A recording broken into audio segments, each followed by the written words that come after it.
ta odpowiedzialność jest niepodważalna. Czyli nigdy i nic nie zniesie z nas odpowiedzialności moralnej.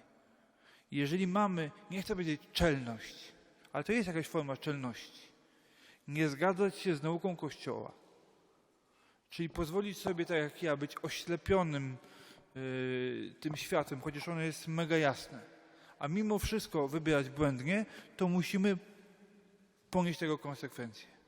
A propos światła, to miałem też Państwu powiedzieć, jak wyobrażam sobie wieczność. Otóż wieczność wyobrażam sobie bardzo dynamicznie. Co to oznacza? Musimy uciekać od każdego prymitywizowania. Czyli wyobrażam sobie, że stajemy tam, po tamtej stronie. Jako czysta jaźń. No, chrześcijanie mówią dusza, tak. Jako czysta osoba, bez ciała. Dalej pozostajemy osobą, także po śmierci, chociaż nie posiadamy ciała. Teologia o tym bardzo mało mówi, ale na pewno będziemy samoświadomi siebie, czyli będziemy wiedzieli, że my to my i będziemy mogli podejmować akty wolnej woli i wchodzić w jakieś interakcje z innymi ludźmi, czy z innymi duszami. Podobno nie będzie tam potrzebna mowa, tylko będziemy jakoś przesyłać sobie myśli. Próbuję sobie to wyobrazić trochę może jak w Bluetoothie. Nie wiem, zobaczymy.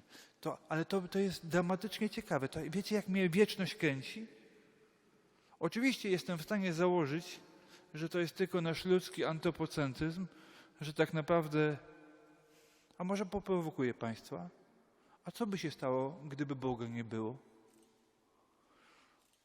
Musimy poddać swoją wiarę wątpliwościom po to, żeby ona była silniejsza. Nie jest dla mnie żadnym problemem wyobrazić sobie, że jesteśmy po prostu najinteligentniejszą formą istnienia białka. Psujemy się jak każda maszyna, jak każde białko i finał. Tylko powstaje bardzo ważne pytanie etyczne. Czy to, że jesteśmy teoretycznie tylko białkiem, pozwala nam żyć byle jak?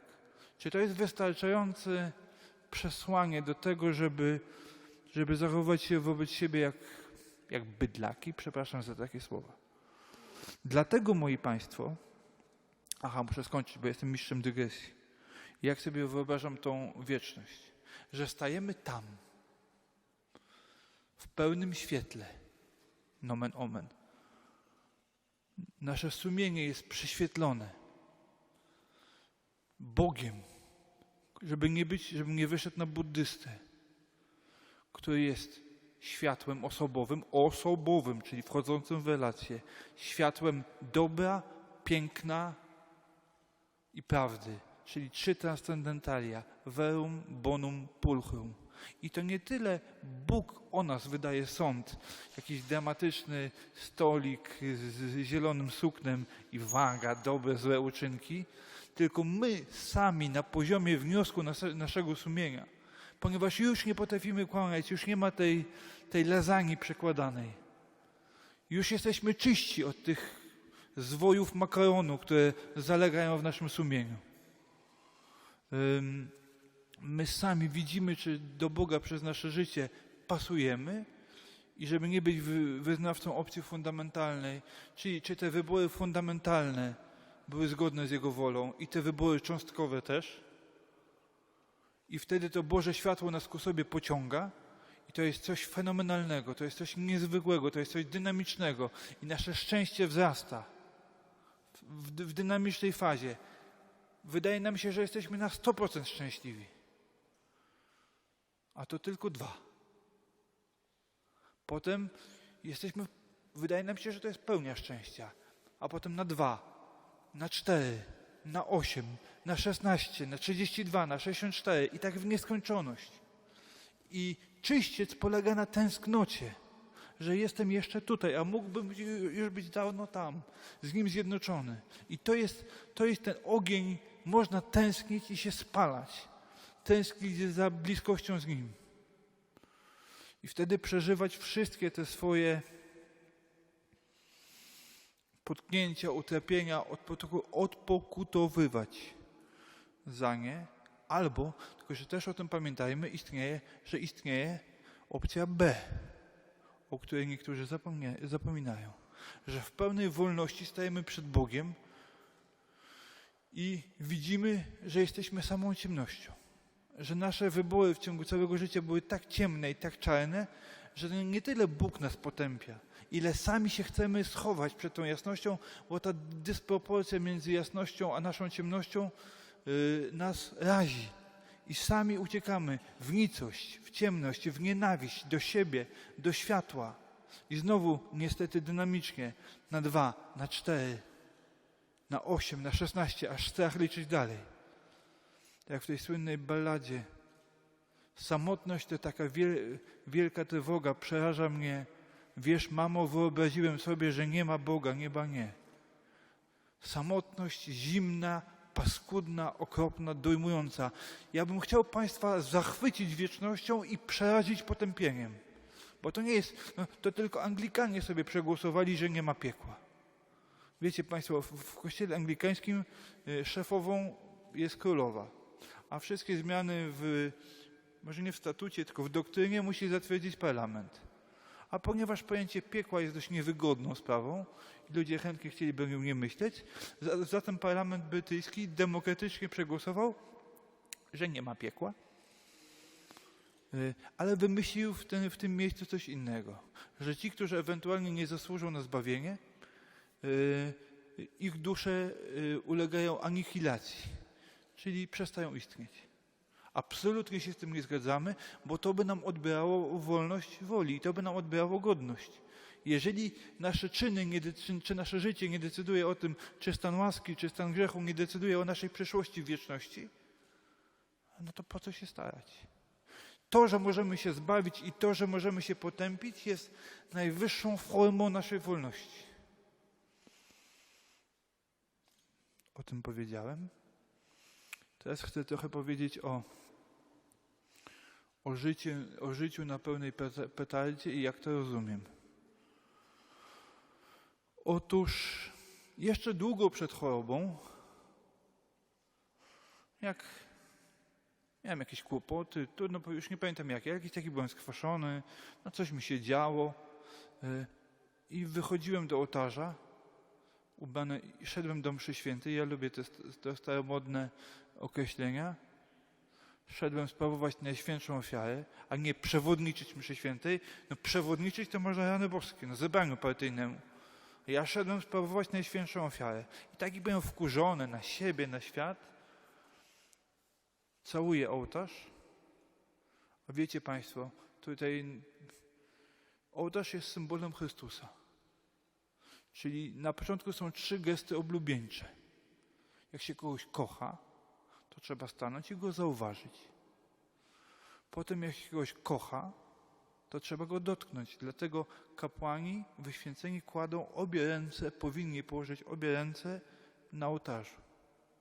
Diakoni, zwróćcie uwagę, porządni diakoni, którzy znają się na liturgii, nie kładą rąk, bo są jeszcze za wcześnie. A najbardziej oblubieńczym gestem jest ucałowanie ołtarza. No to taki niemal seksualny, intymny gest. Całuje samego Chrystusa. Ja wtedy pamiętam taką swoją refleksję. Johnny, ty masz czelność zbliżyć się do Najświętszej Ofiary i nie cierpieć? Czelność i nie współofiarować siebie? Zobaczcie, kiedy podnosimy tą patenę w tym, co się przed soborem nazywało ofiarowaniem, a teraz nam to zmienili na przygotowanie darów, to taki starożytny moment, kiedy podnosimy patenę do góry, tak jak kapłani Starego Testamentu wszystkie ofiary podnosili do góry i ofiarowali bóstwom nawet jeszcze grubo przed Bogiem Jahwe, to na tej patenie też ofiarujemy siebie. I mówi się, że kapłan jednocześnie jest Chrystusem i żertwą, czyli też jest tym, którym składa ofiarę, ale także siebie w niej spala. I ja sobie pomyślałem, Johnny, ty narzekasz na takie bzdury? Masz ochotę nie cierpieć? I powiedziałem sobie, ja nie chcę być pluszowym księdzem. Nie chcę być misiem przytulakiem, nie chcę być pocieszaczem. Ja chcę być księdzem hardkorowcem, który od siebie i od innych wymaga. Chcę być prawdziwym katolikiem i prawdziwym chrześcijaninem. Dlatego bardzo was proszę, nie bądźcie plastikowymi albo pluszowymi katolikami. To, co Kościół Święty, Matka Nasza do wierzenia podaje, za prawdziwe przyjmujmy, co wcale nie zwalnia nas z krytycznego sądu, czy z możliwości szukania, doszukiwania się odpowiedzi, czytania, doczytywania, myślenia, ale żyjcie, jeżeli was mogę prosić, nie chcę, żeby to tak było, żyjcie na maksa. Tak. Albo się żyje, albo się nie żyje. Dość oczywiste wnioski. I wtedy właśnie postanowiłem sobie, że nie chcę być księdzem pluszowym i rzadko o tym mówię. Ja zawsze chciałem być zakonnikiem. Chciałem być mistykiem. Bardzo się cieszę, że jestem księdzem decyzjalnym, bo wszystko można o mnie powiedzieć, ale nie to. Jestem siedliskiem grzechów głównych. Siedliskiem. Zapewniam państwa. Z wyjątkiem jednego, chciwości. Ja na szczęście pochodzę z dość dobrze sytuowanej rodziny i kwestia pieniędzy u nas nigdy nie była problemem i moje bycie księdzem to żaden awans społeczny. Jak to państwu, nie wiem czy na tym wspominałem, to była kompletna porażka dla moich rodziców. I moja mama, która chciała, żebym był lekarzem, prawnikiem, sędzią, kimkolwiek, mówiła, Boże, bo my mamy takie bardzo francuskie, liberalne podejście do Kościoła. Oni byli bardzo zawsze, myśmy bardzo dużo w domu dyskutowali o religii, ale byli bardzo zdrowo antyklerykalni. Bo niestety we Francji księdza traktuje się jako takiego monsieur curé, czyli taki pan proboszcz, taki trochę wiejski głupek. I to było podobne myślenie. Moja mama mówiła, Boże, mój syn całe życie żebrakiem. Ja mówiłem, to prawda, mamo, ale ekskluzywnym, bo nie w kościele, a przed. No i się sprawdziło. Ale mówię to tylko po to, że chciałem być gdzieś bardzo dramatycznie zjednoczony z Panem Bogiem. Tak się czuję przy ołtarzu. Msza święta, którą mam przywilej codziennie sprawować, byle nie w koncelebrze, bo to jest dramatyczne, to na zupełnie inne rozważanie. To jest najpiękniejszy moment w moim dniu. A w ogóle bycie księdzem, bo nie chcę tych górnolotnych słów, kapłaństwo, w tym szczególnym czasie, nie będę mówił jak list episkopatu, w tym szczególnym czasie chciałbym się pochylić nad tajemnicą kapłaństwa, by jeszcze bardziej państwa ubogacić. Więc bycie księdzem to jest coś najpiękniejszego, co mi się mogło przydarzyć w życiu. I to mówię z serduchem na dłoni. I nie wiem, kurczę blade, nie wiem, jak przekonać młodych, współczesnych ludzi, że można być księdzem w kościele katolickim, można być wolnym, można odważnie głosić czasem kontrowersyjne poglądy, ale jeżeli się jest wiernym sobie, Kościołowi i sumieniu, temu Kościołowi przez duże K, niekoniecznie tej instytucji, która jak każda instytucja jest korporacyjna i ma swoje korporacyjne tryby. Już nie będę mówił o tej naszej korporacji, bo mnie z roboty wywalą. W każdym razie, że jak przekonać młodych ludzi, że warto, że celibat wybrany pozytywnym aktem wolnej woli to jest dopiero wolność.